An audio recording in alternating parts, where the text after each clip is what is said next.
Sender Swami Sachidananda Paramahamsa. Place unknown. Addressee Dr.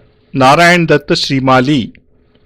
Background: Paramapujya Gurudev had written a letter to his Guru Bhagavad Swami Sachidanandji seeking his guidance on certain matters pertaining to sadhana. This letter was written in reply to Gurudev. Bhagavad Swami Sachidanandji's letter is unique and only Gurudev has had the honor of receiving letters written by Bhagavad Swami Sachidanandji in his own hand.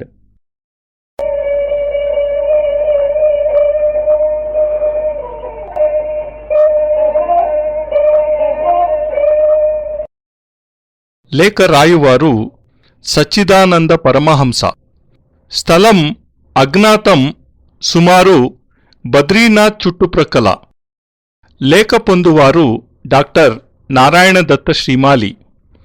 వివరం: శ్రీమాలి వారు పరమపూజ్య గురుదేవులకు రాసిన ఉత్తరం. ఇందులో సాధనకు సంబంధించిన ఆంతరంగిక విషయాలు, అనుభూతులు వివరిస్తూ మార్గదర్శనం చేయమని కోరగా పూజ్యశ్రీ స్వామీజీ దానికి ప్రత్యుత్తరం ఈ విధంగా ఇచ్చారు. విషయం: సాధనా జ్ఞానం. ఓం తత్సత్. ఆశీర్వాదకులు శ్రీ సచ్చిదానంద పరమహంస చిరాయు పరమశుభాశిషాం రాశయస్ సంతు.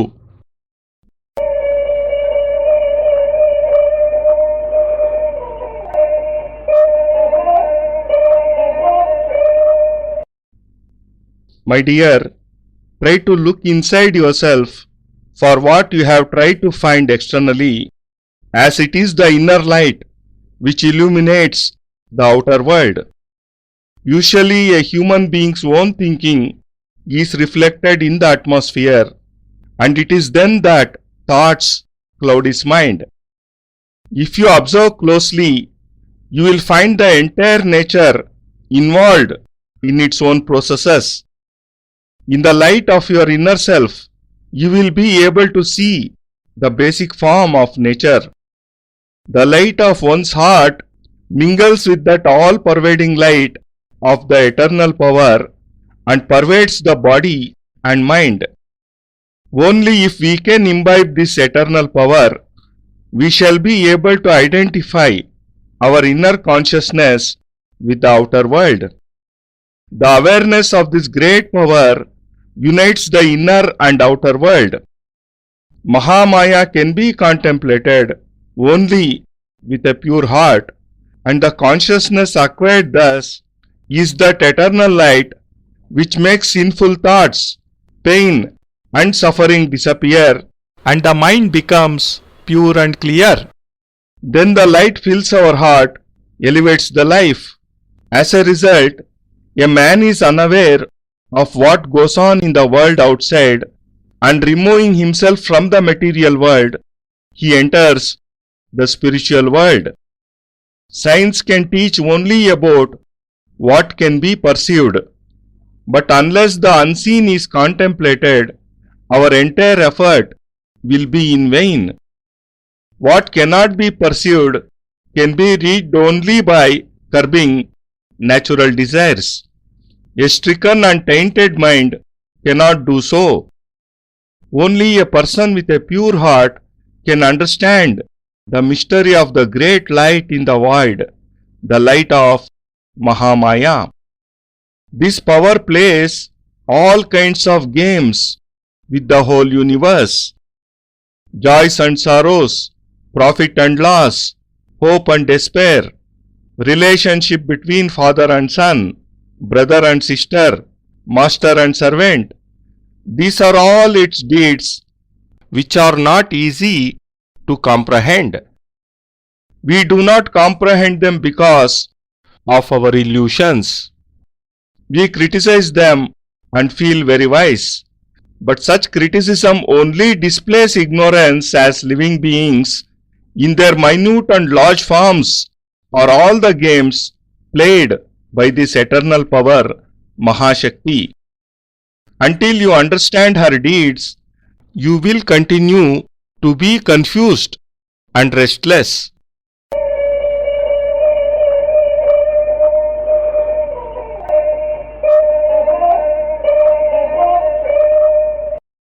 బాబా, మీకు శుభం జరగడం కోసం శుభంకరుని సమీపంలో ప్రార్థన చేస్తాను. ఆ శుభంకరుడు మీకు శుభము కలిగించుగాక. ఇదే నాకు ఇష్టం. వత్సా, నీ ఉత్తరం చూచాక నాకు అంతా అవగతమైంది. వత్సా, నీవు బయట చూడాలనుకున్నది నీ లోపల చూడు. ఎందుకనగా లోపలి వెలుగు బాహ్యాకాశాన్ని వెన్నెలలను ప్రకాశింపచేస్తుంది. సాధారణంగా మనిషి తన లోపలి కోరికలను బాహ్య ప్రపంచంలో చూస్తారు. అప్పుడు ఆ ఆలోచన ఘనీభూతమై తన మెదడును, హృదయాన్ని విభ్రాంతం చేస్తుంది. నీవు సూక్ష్మ దృష్టితో చూసినట్టయిన ఈ ప్రకృతి అంతా నిత్యలీలంగా కనిపిస్తుంది. నీ మనోశక్తి ద్వారానే బాహ్య ప్రకృతి యొక్క మూలాలను చూడగలవు. మనస్సులో ప్రకాశం మరియు పవిత్రతల యొక్క సూక్ష్మమైన బిందువు ఉంటుంది. ఆ బిందువు జగశ్శక్తి యొక్క వెలుతురుతో కలిసి మనస్సును శుద్ధి చేసి హృదయాన్ని, చిత్తాన్ని పరిష్కృతపరుస్తుంది. సర్వవ్యాపక శక్తిని మన మనస్సులో స్థాపించినట్టయితే అప్పుడు లోపలి వెలుగును బయటి వెలుగుతో కలపగలుగుతాం. అప్పుడు మహాశక్తి ఉద్భవిస్తుంది. మానసిక పవిత్రత వలననే మహామాయ యొక్క విశుద్ధ భావన గురించి ఆలోచించగలం. అందుకొరకు ఏ జ్ఞానం ఉదయిస్తుందో అది అఖండ ప్రకాశంగా, ఉజ్వలమైన తేజస్సుగా చెప్పబడుతుంది. ఈ ఉజ్వల తేజస్సు వలననే మనస్సు యొక్క పాప, తాప, జ్వాల, నియంత్రణ, వేదన, ఆ శక్తి మొదలైనవి తిరోహితమవుతాయి. ఆ తరువాతనే చిత్తశుద్ధి మరియు స్వచ్ఛత పొందగలము. అలా అవడం వలననే చిత్తంలో బొటనవ్రేలు ప్రమాణంలో జగశ్శక్తి ఉదయిస్తుంది. అదే వెలుతురు మన జీవితంలో పైకి ఎదగడానికి ఉపయోగపడుతుంది. దానివలన మనిషి బాహ్యమైన స్థూల జగత్తు నుండి విడిపడి సూక్ష్మ జగత్తులోకి ప్రవేశించే అధికారాన్ని పొందుతాడు. సైన్స్, విజ్ఞానం వల్ల స్థూల ఉపాసన జరుగుతుంది. ఎంతవరకు సూక్ష్మ చింతన జరగదో అంతవరకు మన పని అంతా నిష్ప్రయోజనమవుతుంది. ఎందుకంటే విజ్ఞానం ద్వారా జరిగిన ఉపాసన స్థూలమైనది. సూక్ష్మ ఉపాసన చిత్తవృత్తులను నిరోధించడం వలననే సాధ్యపడుతుంది. దానికి కలుషితమైన, విచారకరమైన చిత్తాన్ని వదిలి నిర్మల చిత్తాన్న అవధారణ చేయాలి. మహాశూన్యంలో మహాశక్తి యొక్క ప్రకాశం సంచరించినప్పుడు నిర్మల చిత్తుడు మాత్రమే ఆ ప్రకాశాన్ని, ఆ వెలుగుల రహస్యాన్ని తెలుసుకోగలుగుతాడు. ఎందుకంటే ఇలాంటి రహస్యాన్ని తెలుసుకునే భాష లిపిలేనిది. విశ్వాంతరాళాలలోనున్న శక్తి యొక్క మూలంలో ఈ శక్తి మాత్రమే పనిచేస్తూ ఉంటుంది. అది మధ్యాంతములు కలది. విషయాశక్తిలో ఈ శక్తి పనిచేస్తుంది. దాని శక్తి సంకుచితమైనప్పటికీ ఈ విశ్వం సంకీర్ణమవుతుంది. ఇంకా మెల్లమెల్లగా అసురీ శక్తులు ఉదయిస్తాయి. జీవితంలో పరిపూర్ణత పొందడానికి ఈ అసురీ శక్తులను త్యాగం చేయవలెను. ఈ పరబ్రహ్మమయీ శక్తి విశ్వాన్ని అనేక రకాలుగా ఆటలాడిస్తుంది. ఇదే సుఖదుఖాలు, లాభనష్టాలు, ఆశ నిరాశాలు, తండ్రి కొడుకులు, అన్నా చెల్లెళ్ళు, రాజసేవకులు మొదలైన వాటితో ఆటలు ఆడుతుంది. దీనిని అర్థం చేసుకోవడం అంత సులభమేమీ కాదు. భ్రమ వలన మనం దీనిని అర్థం చేసుకోలేము. దీన్నే విశ్లేషించుకుని మనని మనం తెలివైన వాళ్లమనుకుంటాం. కాని ఇలాంటి ఆలోచన బుద్ధిహీనతను సూచిస్తుంది. ఎందుకంటే జీవం, ఆత్మ, సూక్ష్మరూపం, స్థూలరూపం ఇవన్నీ ఆ మహాశక్తి లీలలు. ఎంతవరకు ఆ లీలలను తెలుసుకోలేమో అంతవరకు నీ మనస్సు ఉద్విగ్నతకు విభ్రమకు లోనవుతుంది.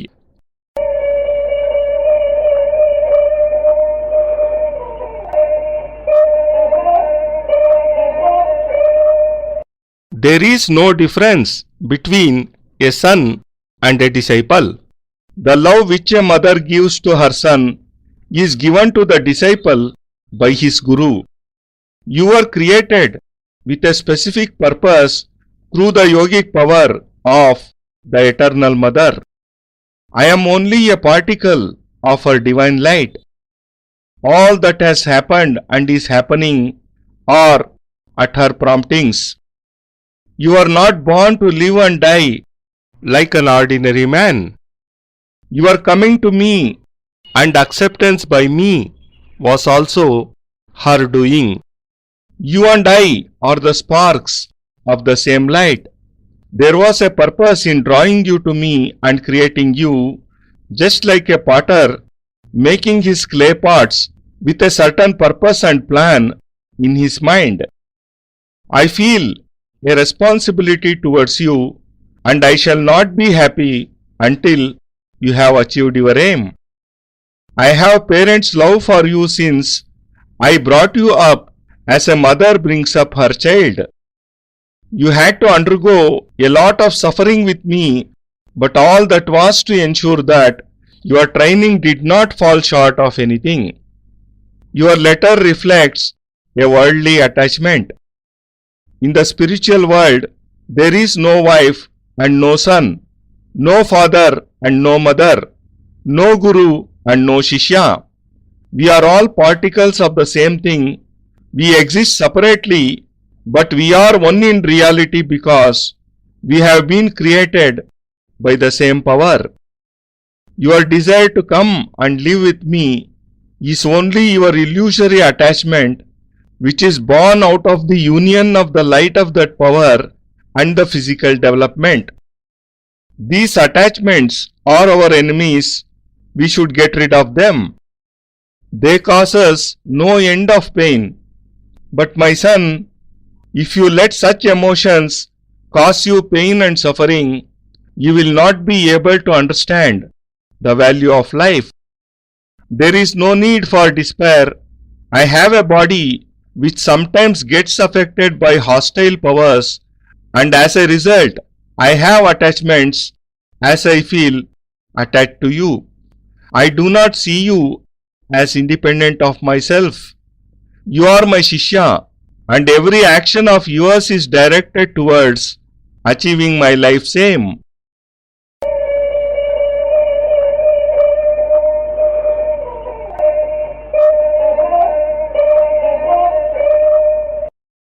కుమారునికి శిష్యునికి ఎలాంటి తేడా ఉండదు.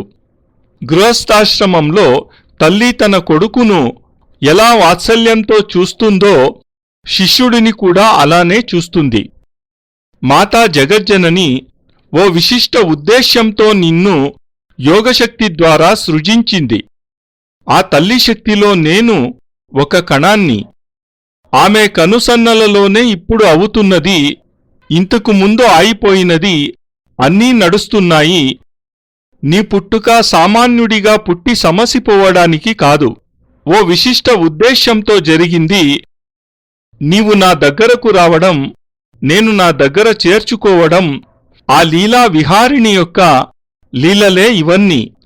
సూక్ష్మరూపంలో నీవు కూడా ఆ ప్రకాశశక్తిలోని ఒక కణానివే. ఆ ప్రకాశంలోనే నేను కూడా పుట్టాను. కాని నిన్ను నా వైపు తీసుకుని రావడం, ఓ విశేష శక్తి ద్వారా నిన్ను తయారు చేయడం ఓ విశిష్ట ఉద్దేశ్యంతో జరిగింది. ఎలా అయితే కుమ్మరివాడు మట్టి ముద్దను కొట్టి కొట్టి ఓ ఆకారంలో తయారు చేస్తాడో అలా. అంటే ఆ కుమ్మరివానికి ఒక ఉద్దేశ్యం ఉంటుంది. దాని ప్రకారంగానే ఆ మట్టి ముద్ద ఆయన చేతిలో పడి రూపుదిద్దుకుంటుంది.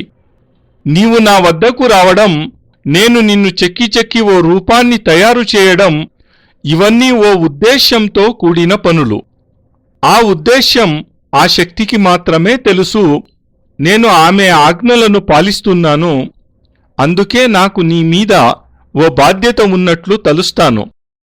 నీవు నీ లక్ష్యాన్ని చేరే వరకు నేను శాంతించను.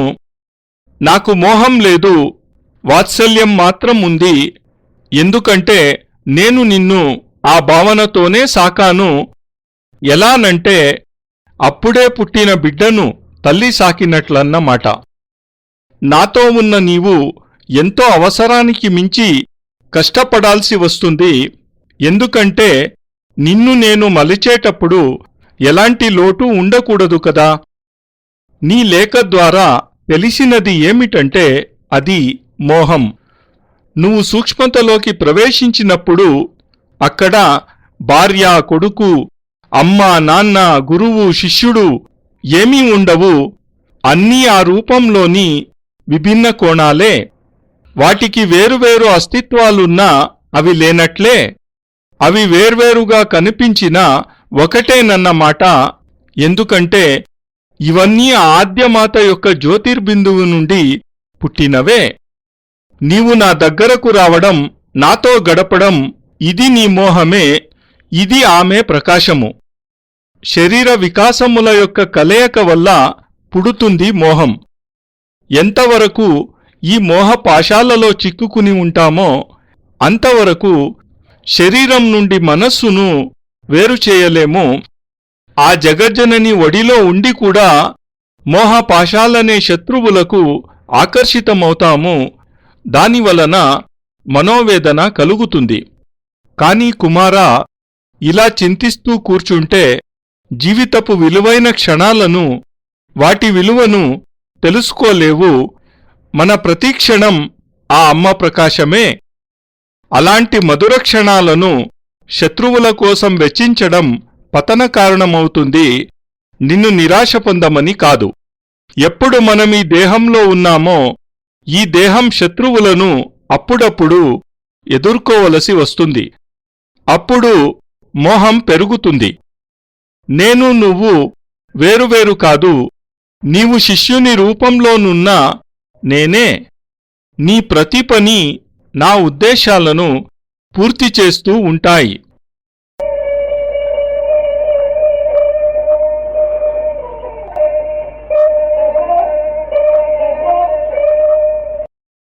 I am guilty of having interfered with divine plans. Even as a householder, you are a sannyasi.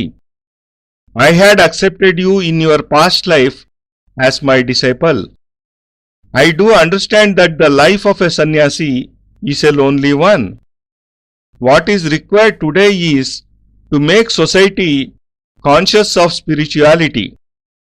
The conflict between the spiritual and the material world has given rise to all kinds of demoniacal powers, hatred, anger, deceit, dishonesty, and discontentment.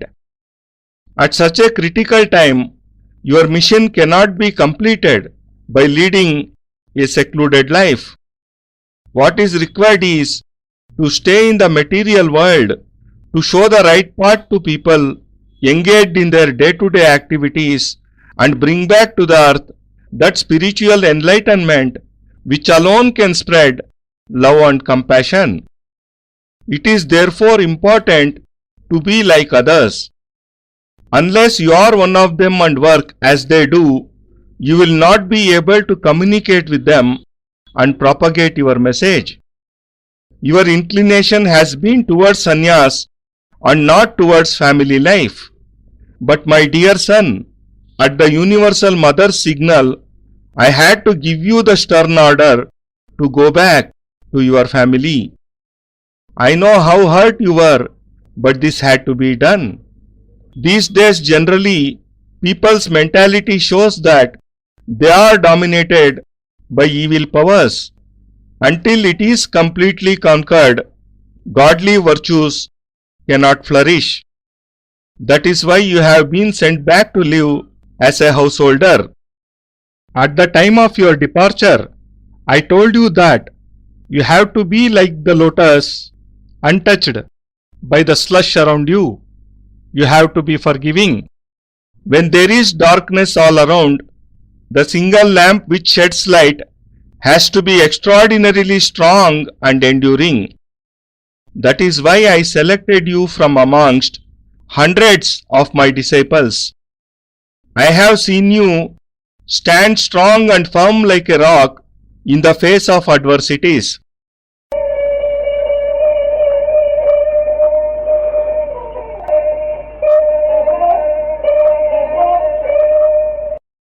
లీలా విహారిణి అయిన అమ్మ పనిలో ఆటంకాలు కలిగించే నేను నాకు నేనుగా బోధపరుచుకుంటూ ఉంటాను. నీ జీవనం గృహస్థుగా ఉంటూనే సన్యాస జీవనం కావాలని. పూర్వజన్మలో నీవు దీనిని అంగీకరించి ఉన్నావు. నేను నిన్ను శిష్యునిగా తయారు చేశాను. ఆరంభం నుండి అంతం వరకు నీ సన్యాస జీవనం గడిచింది. ఈ వైరాగ్య జీవనం ఏకాంతంతో కూడినది. కాని నేటి అవసరం సమాజ కళ్యాణం. మా ఆద్యశక్తికి భౌతిక శక్తులకు మధ్య స్థూలంగా సంఘర్షణ మొదలై పాపం, క్రోధం, కపటం, మోసం, అసంతోషం, అసంతృప్తి మొదలైన రాక్షస శక్తులు వ్యాపిస్తున్నాయి. మరియు మెల్లమెల్లగా ఈ భూమి మీద రాక్షస శక్తులు ప్రబలమవుతున్నాయి. అలాంటప్పుడు ఏకాంతంలో ఉంటే జీవన ఉద్దేశ్యం నెరవేరదు కదా. ఇలాంటప్పుడు ఈ స్థూల మార్గంలో నడిచే మనిషికి సరియైన మార్గం చూపించాలి కదా. మరియు ఆ ఆద్యశక్తిని మరలా స్థాపించాలి. దానివలన భూమి మీద దయ, కరుణ, ప్రేమ, స్నేహం మొదలైన దైవీ శక్తుల వర్షం కురవాలి. నీ మీద నలుగు వైపుల నుండి అసురీ శక్తులు ఎలా దాడి చేస్తున్నాయో అది నాకు తెలుసు. కాని నీవు నీ కర్తవ్యాన్ని మరచిపోకు.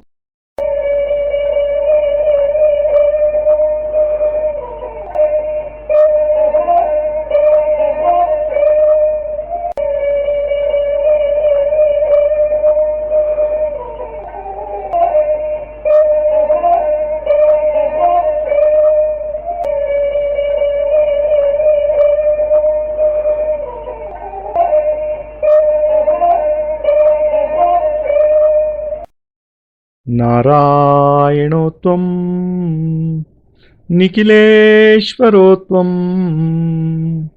మాతా పితా గురు ఆత్మా త్వమేవం బ్రహ్మాత్వం విష్ణురుద్రాత్వమేవం సిద్ధాశ్రమోత్వం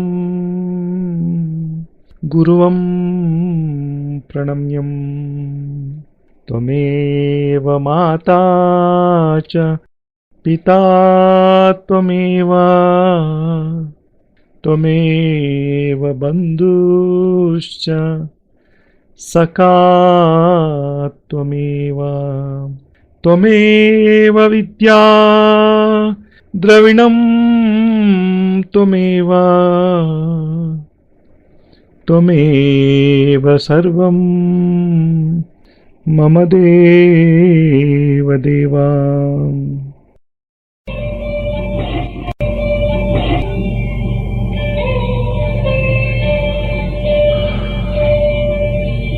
త్వదీయం వస్తు నిఖిలం తుభ్యమేవం సమర్పయేత్. జై గురుదేవ్.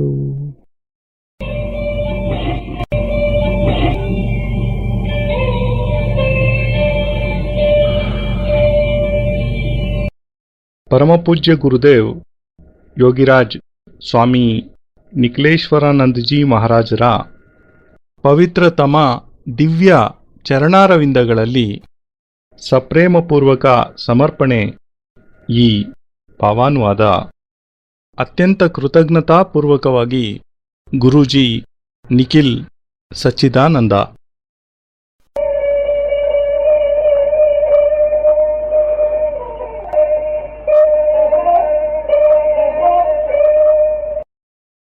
ಜೈ ಗುರುದೇವ್. ಪರಮಪೂಜ್ಯ ಗುರುದೇವ್ ನಿಖಿಲೇಶ್ವರಾನಂದರ ಆಂಧ್ರದ ಶಿಷ್ಯರು ಹಾಗೂ ತೆಲುಗು ಭಾಷೆ ಬಲ್ಲಂತಹ ಎಲ್ಲ ಸಾಧಕರು ಗುರುಬಾಯಿಗಳಿಗೂ ಹೃತ್ಪೂರ್ವಕ ವಂದನೆಗಳು. ಪರಮಪೂಜ್ಯ ಗುರುದೇವರ ದಿವ್ಯ ಸಂದೇಶವನ್ನು ತೆಲುಗು ಭಾಷೆಯಲ್ಲಿ ನೀಡಲು ಕನ್ನಡಿಗನಾದ ನಾನು ಮಾಡುತ್ತಿರುವ ಈ ಕಿರು ಪ್ರಯತ್ನಕ್ಕೆ ಸಮ್ಮತಿ ಹಾಗೂ ಸಹಕಾರ ನೀಡಿ ಪ್ರೋತ್ಸಾಹಿಸುತ್ತಿರುವ ಪರಮಪೂಜ್ಯ ಗುರುದೇವರ ಅಚ್ಚುಮೆಚ್ಚಿನ ಶಿಷ್ಯರಾದ ಬ್ರಹ್ಮರ್ಷಿ ಪೂಜ್ಯ ಶ್ರೀ ಅನಿಲ್ ಕುಮಾರ್ ಜೋಶಿಜಿಯವರಿಗೆ ಹೃತ್ಪೂರ್ವಕ ಅನಂತಾನಂತ ವಂದನೆಗಳನ್ನು ಸಲ್ಲಿಸುತ್ತಿದ್ದೇನೆ. ಪೂಜ್ಯ ಶ್ರೀ ಗುರೂಜಿ ಅನಿಲ್ ಜೋಶಿಜಿಯವರ ಆಪ್ತ ಶಿಷ್ಯರಾದ ವೆಂಕಟರಮಣ ಮೂರ್ತಿಜಿಯವರ ಸ್ನೇಹಪೂರ್ವಕ ಸಹಕಾರ ಮತ್ತು ಪ್ರೋತ್ಸಾಹಕ್ಕೆ ನಾನು ಚಿರಋಣಿಯಾಗಿದ್ದೇನೆ. ಪರಮಪೂಜ್ಯ ಗುರುದೇವರ ದಿವ್ಯ ಸಂದೇಶದಿಂದ ಪ್ರತಿಯೊಬ್ಬರ ಹೃದಯದಲ್ಲಿಯೂ ಜ್ಞಾನಜ್ಯೋತಿ ಬೆಳಗುವಂತಾಗಲಿ. ಸದ್ಗುರುದೇವರ ಅನನ್ಯ ಕೃಪಾ ಕಟಾಕ್ಷಕ್ಕೆ ಪ್ರತಿಯೊಬ್ಬರೂ ಪಾತ್ರರಾಗಲಿ ಎಂಬ ಹೃತ್ಪೂರ್ವಕ ಪ್ರಾರ್ಥನೆಯೊಂದಿಗೆ ಗುರೂಜಿ ನಿಖಿಲ್ ಸಚ್ಚಿದಾನಂದ.